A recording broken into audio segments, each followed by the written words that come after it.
Student last में topic पढ़ लेते कॉम्प्लेक्स इंटीग्रेशन।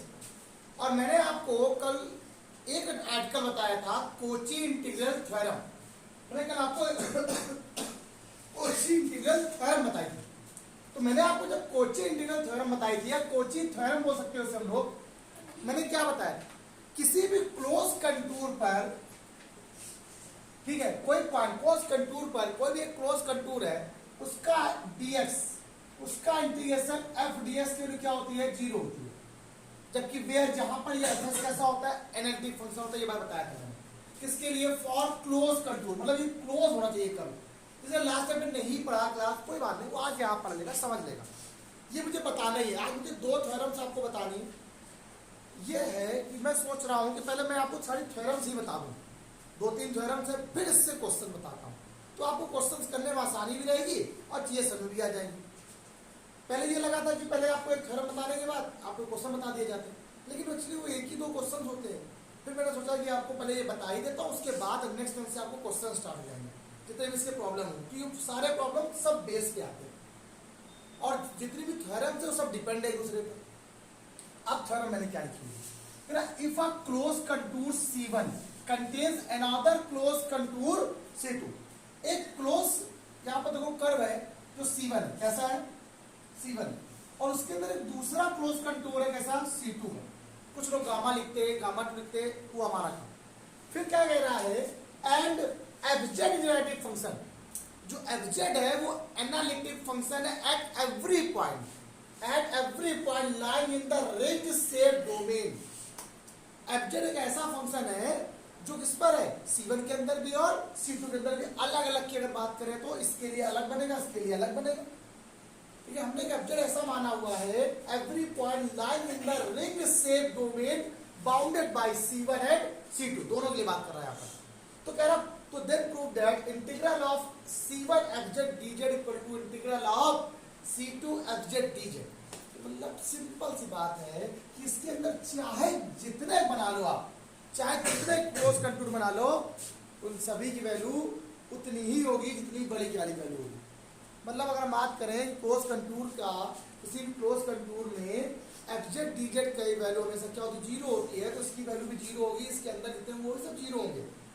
अगर इसकी वैल्यू 1 होगी तो इसके अंदर भी जितने भी सबका, जितने भी क्लोज कंटूर सबके 1 होंगे। हमें ये प्रूफ करना है, मतलब सिंपल बताना है कि इस पर ये जो क्लोज कंटूर C1 है, इस पर जो fz dz की वैल्यू होगी, वही इस पर जो fz dz की वैल्यू होगी वो बराबर होगी। इसीलिए तो यहाँ पर लिखा है C1 है, क्या लिखा हुआ है, आई इसको करते हैं। फिर मैंने क्या किया, थोड़ा सा एक्सपेंशन करके मैंने इस लाइन को इससे मिला दिया। देखिए ऐसा ही बहुत बढ़िया तरीका है, आपको मिला दे तो ये पॉइंट यहां से स्टार्ट कर रहा है, ए बी के बाद देखो यहां जा रहा है, आप चेक कर लो। फिर ये कहां पे आ गए, सी पे आ गए। मैं चाहता हूं 2-4 पॉइंट यहां ले लो, किसी यहाँ पर ए बी, एक पॉइंट ये ले लो। मान लो ये लाई कर रहा है, ये ऐसे जा रहा है, ये ऐसे जा रहा है, ये ऐसे जा रहा है, फिर आया घूम के ऐसे गया, ये ऐसे गया, ये ऐसे गया, ये ऐसे गया। थोड़ा अच्छा लग रहा है, और थोड़ा फिगर बनाने में अच्छा लग रहा है। ए बी कुछ पॉइंट यहाँ ले लो, एक सी ले लो, यहाँ डी ले लो, यहाँ पर ई ले लो, बस बहुत ज्यादा। C D E, A B C D E, और इसको ले लो एफ, ये जरूरी पॉइंट है, ये मेन पॉइंट है भाई। एफ,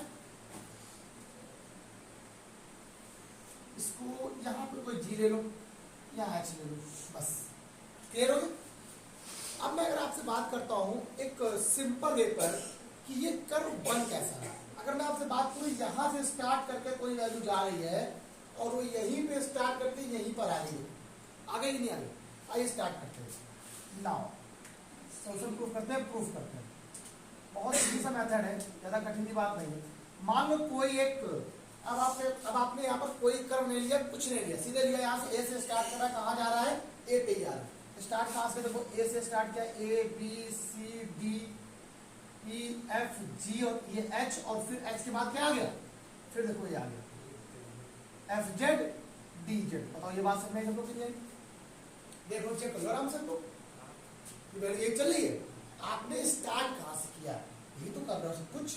अब ये ब्रेक हो जाएगा कुछ, अब ये सब ब्रेक हो जाएगा। अब यही ब्रेक करना है, आराम से कर लेंगे। अब किसी भी क्लोज कंटूर के लिए 0 होती है, बस है।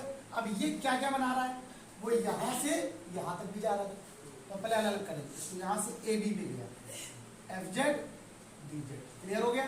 प्लस फिर कहां पे गया, बी से कहां गया, बी से कहां पे गया भाई, सी से गया। या एक ये देखो एक अलग अलाइनमेंट को, ये एक अलग अलाइनमेंट, इसको इतना ही कर दो, यहां से यहां तक क्या कर दो, ये कर देना बी सी बी और ई तक कर दो एफ जेड डी जेड। अब मैंने ऐसा क्यों किया पता है, सोचो ये एक लाइन बन गई थी और ये कर्व यहां से पूरा पूरा यहां तक जा रहा है, इसे ऐसे कर दिया। अब यहां से फिर देखो यहां पे आया था प्लस क्या हो गया E F F Z D Z plus integral. अब देखो यहां से एफ से फिर स्टार्ट हुआ, कहां तक गया, आया कि नहीं आया। अब यहां से उसने क्या किया, इससे एफ से फिर स्टार्ट किया, एफ जी एच और ए हो गया, ये एफ जेड डी जेड। आप बराबर मेरी बात को समझ लो। किसी भी क्लोज, अभी आपने कोसी इंटीग्रल फॉर्मूला कल पढ़ा था, थ्योरम पढ़ी थी, क्या पढ़ा था थ्योरम पढ़ी, किसी भी क्लोज कर्व पे एडिशन क्या होता है, जीरो होता है। तो पूरा क्लोज कर्व है, इसका एडिशन कितना हो गया, जीरो हो गया, बराबर, क्लियर। अब मुझे बताओ ये क्या है, ए बी है और ये क्या है, ए बी कितना है, यहां से यहां जा रहा है, या कितना यहां से यहां जा रहा है, तो दोनों पैरेलल है, मतलब दोनों सेम है, दोनों क्या है, दोनों सेम है क्लोज कर्व, तो ये दोनों आपस में क्या हो जाएंगे, कैंसिल हो जाएंगे। क्लियर बात है। देखो ये चीज यहां जा रही, चीज यहां आ रही, इतनी बात हो, दोनों सेम है करेंगे। अब इसकी बात, इस वाले की बात करते हैं। ये यहाँ पे क्या लिखा हुआ है, बी सी डी ई, इसकी बात करें तो C1 कर रहे हैं, कैसा कर रहे हैं, C1 कैसा है, C1। ये क्या आ गया, एफ जेड डी जेड हो प्लस, और अच्छे समझो पूरी बात, क्लियर रखना मेरी बात, ठीक है। बात को ध्यान में, ये जो है C1 कर दोगे। अगला वाला कौन सा है, क्या आ जाए, देखो बी, अगला कौन सा है, सॉरी ये वाला है, एफ जी एच और ए, ये कैसा हो गया बेटा, C2 हो गया। ये क्या हो गया, एफ जेड डी जेड। इसको थोड़ा समझाना है। अच्छा ये C2 नहीं है, भी गड़बड़ कर रही है, C2 हुआ ही नहीं है। अब यही तो समझाना है आपको, कैसे नहीं। देखो स्टार्ट कहां से किया आपने, ये ऐसे किया, और ऐसे करो, बट जो कर्व आपने कंटेन किया था स्टार्टिंग में C1 C2, वो कैसे घूम रहा है, ऐसे घूम, और ये कैसे घूम रहा है, इसका मतलब माइनस सिंबल लग जाएगा यहाँ पर, क्या लग जाएगा, इसीलिए यहाँ पर क्या लग गया, ये माइनस सिंबल। एक उठा उधर ले जाओ, वापस क्या बन गया, C1 F Z D Z equal to, यहां से क्या हो गया, C2 F Z D Z. यही प्रूफ करना था आप लोग को। मतलब इसको बोलते हैं extension of Cauchy theorem. Extension of Cauchy theorem, extension मतलब होता है किसी भी कोची इंटीग्रल थ्योरम को कैसे एक्सपेंड कर सकते हैं, आगे बढ़ा दिया। एक कल मैंने एक बताया था कि क्लोज कर्व का इंटीग्रेशन कितना होता है, जीरो, जबकि एफ जेड कैसा फंक्शन हो, एनालिटिक फंक्शन, उसमें एक और बन जाए तब क्या बनेगा, उसकी वैल्यू दोनों सेम रहेगी। एक चीज और बता दें, इन दोनों की वैल्यू, इन दोनों अगर जोड़ो, इसको इधर ले आओ तो इसकी वैल्यू जीरो आ रही कि नहीं आ रही, इसको इधर ले आओ, इसका मान जीरो, इसका मतलब सही आंसर है। जो हम लोग क्लोज कंक्लूड करते हैं इसका आंसर देखो, एफ जेड वन, ये दोनों बराबर थे आपस में पहले से, दोनों बराबर हुए कि नहीं हुए, तो ये कट जाते जीरो होता। तो जो हम लोग ये करते थे पहले कि एफ जेड डी जेड का मान हमेशा जीरो होता है, वो सही है, गलत नहीं। तो ये देखो यहाँ से क्या आ गया, C1 एफ जेड। को एक अलग बात है जो हम आपको समझाना चाहते थे, वो पिछली क्लास में। यहाँ हम बताना चाहते हैं कि जो भी यहाँ पर बनेगा इसके अंदर, वो दोनों कर्व क्या होंगे, उन सभी पर वो सेम कर्व पर, सेम क्लोज कंटूर पर एफ जेड डी जेड की वैल्यू सेम है, सिंपल, क्लियर। ये बताना था, ठीक है। फिर मैं आपको अभी बताने जा रहा हूँ कोची इंटीग्रल फॉर्मूला क्या होता है, उसको जरा समझ लो, फिर उसका क्वेश्चन स्टार्ट करेंगे। चलो सुनो, फिर सुनिए बेटा, ये क्वेश्चन लिखा हुआ है कोची इंटीग्रल फॉर्मूला की बात करते हैं। ये एक नया एक्सपेंशन है, एक नया फॉर्मूला। अगर मैं आपसे कहता हूँ ये आपको प्रूफ कराते हो, फिर इससे एक क्वेश्चन आपको बताऊंगा मैं, आपको ज्यादा समझ में आएगा, मेरी बातें आपको ज्यादा क्लियर होगी तब जब हम आपको इसके एग्जांपल्स बताएंगे और क्वेश्चन बताएंगे। ठीक है, अगला आपका थ्योरम है कोची इंटीग्रल फॉर्मूला। अभी तक थ्योरम थी, थ्योरम क्या कहती है कि किसी भी क्लोज कंटूर पर एफ एक्स डी एक्स की ऑलवेज कितनी होगी, जीरो होगी। बट यहाँ पर क्या है, यहाँ पर एक ये है यहाँ पर फॉर्मूला कि कोची इंटीग्रल फॉर्मूला क्या होता है। तो क्या है, if F Z is analytic with in and on a close contour. Simple बात ये बोल रहा है, एफ जेड कैसा फंक्शन है, एनालिटिक फंक्शन है, कहां पर, अंदर और उसके with in and on a close contour पर। उसके अंदर और क्लोज कंटूर के साथ साथ। वो कैसा है? एनालिटिक फंक्शन है। And if A is any point within C, एक कोई मान लिया कोई एक पॉइंट या दो करो यहां बना दे, आपको अच्छे समझ आ जाए। मान लीजिए है क्लोज कंटूर सी, ठीक, यहां पर एक पॉइंट ए ये है, रैंडमली एक पॉइंट ले लिया आप लोगों ने ए, ठीक, जिस पर एक दूसरा कोई एक कर्व ऐसे देखो बना हुआ है, ठीक है, और एक मान लो रैंडमली एक पॉइंट और आपने मान लिया ऐसे ही, ये Z1 है, Z एक पॉइंट है, यहां से यहां तक डिस्टेंस कितनी है? R है, रेडियस है एक प्रकार की। अब मेरी बात सुनना, A is any point within C, then FA function of A equal to 1/2 pi integral C, C मतलब पहले वाली बात कर रहा हूं, FZ Z माइनस एक DZ हो जाएगा। तो ये जो मैंने आपने यहाँ पे लेट किया, ये क्या है? C1 है। कैसा कर रहे? जैसे मूव कर रहे नहीं, आगे एक वजह मान लिया C1, रेडियस R लेट कर लिया ऐसे। नहीं नहीं, हमने मन से माना है, नहीं ऐसा कुछ नहीं, ये नहीं, इसके अंदर बना है, नहीं नहीं, हमने मन से मन माना है और बता रहे थे। यहाँ पे लिखा है and if A is any point within C, इस सी पर एक ऐसा कोई पॉइंट है जिस पर फंक्शन की जो वैल्यू आ रही है एफ ए बराबर वो कितनी आ रही? 1/2 pi f Z upon Z minus A D z. और जेड माइनस ए का मतलब ही आपको पता है क्या होता है? ये जेड माइनस ए मतलब आपको पता है ना, सेंटर से होते रेडियस निकालते हैं, जेड माइनस ए मतलब रेडियस होते हैं, मॉड ऑफ जेड माइनस ए बराबर आर। तो ये जो वैल्यू में इसीलिए आर माना हुआ है, कोई फर्क नहीं पड़ेगा, आर एक कुछ भी मान सकते हो। ये आर बहुत ही स्मॉलेस्ट वैल्यू, ये बात ध्यान रखिए, स्मॉलेस्ट वैल्यू मतलब आर टेंड्स टू 0 है। अगर कहीं मुझे आर को हटाना पड़ेगा तो हम आर को 0 से रिप्लेस कर देंगे, कि आर टेंड्स टू 0 करके हटा देंगे। बहुत बढ़िया थ्योरम है। अब आप कर नहीं सकते उसको ऐसे जब तक हम आपको बताएं नहीं। इसमें एक चीज है समझाएंगे आपको, ये जो इसके पहले जस्ट एक्सटेंशन बताई थी थ्योरम, जो एक्सटेंशन फॉर्मूला बताया था, वो यहाँ पे यूज होने वाला है। कैसे सुनना, अब आपको जो भी काम करना है वो ये यहाँ पे करना है। अब आपको जब इसकी प्रूवमेंट करोगे तो अब इस प्रूवमेंट में आप लोग को इस वाले टर्म को लेके चलना है, इस वाले टर्म को, किस वाले टर्म को? Integral C F Z upon Z minus A D Z, इस वाले टर्म को लेके चलना है, और तभी आपको प्रूवमेंट हो पाएगी, वरना हो नहीं पाएगी। आइए कुछ करते हैं। चलो देखिए, आपने फॉर्मूला पढ़ा होगा, Z minus A mod of Z minus equal to R होता है, ये बात पढ़ चुके हो आप लोग। ए यहाँ पे क्या होता है? सेंटर होता है, और आर यहाँ पे रेडियस होती है। इसका मतलब किसी भी कॉम्प्लेक्स नंबर का मॉड लेने पर वैल्यू कैसी आ रही है? वैल्यू आ रही है, देन सो इसलिए इसको हम लोग जेड माइनस ए बराबर आर ई की पावर आई ठीक कर सकते हैं, कोई प्रॉब्लम? आप जब से कर लो उसको, जेड माइनस ए बराबर आर ई की पावर आई की आप ले सकते हैं, बात पहले से जानते हो, क्योंकि इसका मॉड ले लो तो आर का मॉड आर हो जाएगा, ई की पावर आई थीटा का मॉड हमेशा 1 होता है, क्यों? Cos theta plus sine sine theta, root के अंदर cos square plus sine square value 1 होती है। अब ध्यान से देखिएगा, तो जेड की वैल्यू क्या आ जाएगी बेटा?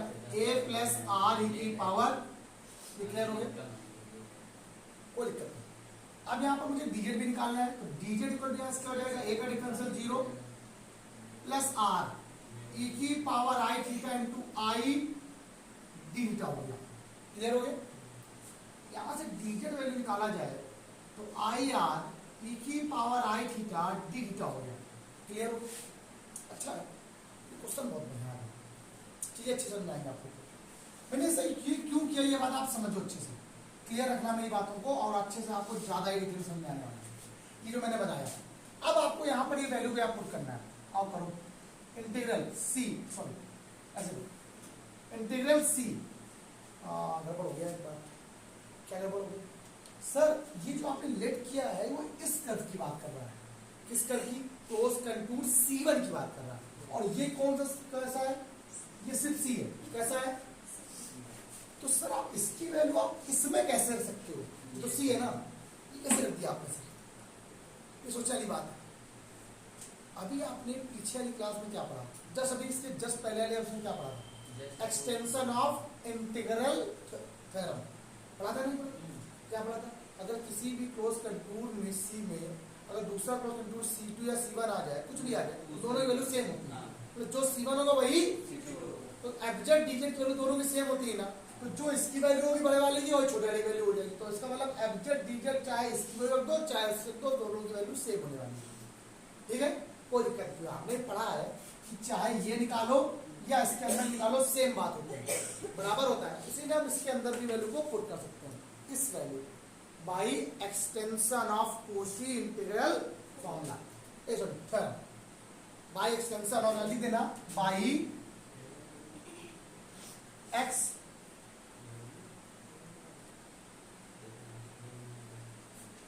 Extension of Cauchy's theorem. ठीक, अब जरा बताओ एफ जेड वैल्यू कितनी आई है, जरा एफ जेड कितना है, जेड कितना है, जेड एफ जेड कितना है, ए प्लस आर ई की पावर क्या आ गया, आई थीटा हो गया, अपॉन जेड माइनस ए कितना है बेटा, आर ई की पावर आई थीटा, और डीजेड के लिए क्या है बेटा आपके पास, आई आर ई की पावर आई थीटा, ये क्या हो गया, थीटा। क्लियर हो गया सब लोग को, आओ समझते हैं। तो ये कैंसिल हो गया, आयोटा बाहर हो गया, ये क्या आ गया, C F A plus R E की power i theta d theta. हुआ, ये बताओ यहाँ पर आर कैसा है, यहाँ पर जो आर है वो कैसा है, आर कैसा है, आर बहुत छोटी वैल्यू है, आर कैसा है, यहाँ पर negligible, if R tends to zero, अगर आर को जीरो पुट करते हैं, सुनो मेरी बात, अगर आर जीरो हो जाएगा या आर टेंड्स टू करेगा जीरो पर, मतलब आर यहाँ पे खींचेगा, तो ये वाला जो क्लोज कर्व है ये और कम हो जाएगा, बिल्कुल कम हो जाएगा, मतलब जेड कहाँ चला जाएगा, ए के पास चला जाएगा। कुछ एक ऐसा टाइम आएगा आर इक्वल टू जीरो पर जेड और ए आपस में क्या होंगे, इक्वल हो जाएंगे, होंगी नहीं होंगी, और आर इक्वल टू 1 पर तो जेड और ए ऐसा लगेगा बिल्कुल सेम, अप्रॉक्सीमेशन बिल्कुल लगेगा ए बराबर है। देखो जेड यहाँ पर कितना भाई कम करोगे उतना ही कम होता जाएगा, ए और जेड में डिफरेंस कम हो गया, और कम कर दो तो ए और जेड में ऐसा लगेगा कि ए और जेड कैसे एक ही पॉइंट है, कैसे पॉइंट है, आप ये समझ सकते हो, अगर आपको जीरो पुट कर दो ये आर जीरो हो जाएगा, तो देखो एफ ए हो जाएगा, मतलब जो फंक्शन ऑफ ए था वही फंक्शन ऑफ जेड हो गया, जो एफ ए था वही क्या हो गया, एफ जेड, मतलब जो आपने एफ जेड लिया हुआ था उसी को आप लोग एफ ए लिख दोगे, क्योंकि जेड बराबर क्या आ गया, ए आ गया। आओ देखिए यहाँ से क्या आ गया, i C F a D z. Clear हो गया, अब आप कहीं से 2 लाख समझाने दो मुझे, आप पूरी बातें क्लियर हो जाएंगी। ये बताओ बेटा, ये तो कांस्टेंट बाहर हो गया, ये क्या चल रहा था, integral C F Z upon Z minus A D z बराबर i f a integral C d. अब बताओ सी का मतलब यहाँ पे क्या है, क्लोज कर, कंटूर सी की बात कर रहे हैं हम लोग, सर्कल की बात कर रहे हैं हम लोग यहाँ पर, अगर सर्कल ही बनाया होगा तो यहाँ सर्कल जैसा माना है, सर्कल की क्या होती है एंगल 0 से 2 पाई होता है, क्या होता है 0 से 2 पाई, यहाँ पर सर्कल में 0 से 2 पाई की बात करते हैं, पूरे पूरे एंगल की बात हो रही है, यहाँ से पूरा यहाँ तक, ठीक, तो इसका इंडिकेशन क्या बनेगा, आई एफ ए, इसका इंडिकेशन थीटा बनेगा, और थीटा की लिमिट क्या है 0 से 2 पाई, तो आंसर क्या चल रहा था, C F Z D z upon Z minus a, क्या आ गया 2 पाई आई, ये आ गया 2 पाई आई एफ ए। अगर आप लोग यहाँ से एफ ए की वैल्यू को फाइंड आउट करते हो तो 1 upon 2 pi i integral C F Z upon Z minus A D Z, यहाँ से आपका क्या आ गया, यही आपका क्या आ गया आंसर हो गया, यही आपको प्रूफ करना है, इसी को बोलते हैं कोशी इंटीग्रल फॉर्मूला। ये आपका काम पड़ने वाला है। अब सर क्वेश्चंस कैसे करेंगे उसको मैं कल नेक्स्ट टर्म से आपको क्वेश्चंस करना सिखाऊंगा, और नेक्स्ट टर्म से क्वेश्चन आ जाएंगे तो आपका काम आसान हो जाएगा। आप लोग करिए क्वेश्चन पहले, ये 2 थ्योरम बताना मेरे लिए थोड़ा सा मैंडेटरी था, इससे मैंने आपको समझा दिया, अच्छे से कर लीजिए, बहुत जरूरी था इसलिए बताया है। याद रखिएगा क्लोज कंटूर क्या है, किसी भी जब कोई फंक्शन एडिटिव होता है और क्लोज कर की बात कर रहा होता है उसका इंटीग्रेशन हमेशा क्या होता है 0, ये बात ध्यान रखिएगा। आज के इतना ही, बाय बाय क्लास आप लोग करते जाओ, आगे बढ़ सकते हैं। लाइक शेयर सब्सक्राइब कर दिया करो ये सब लोग।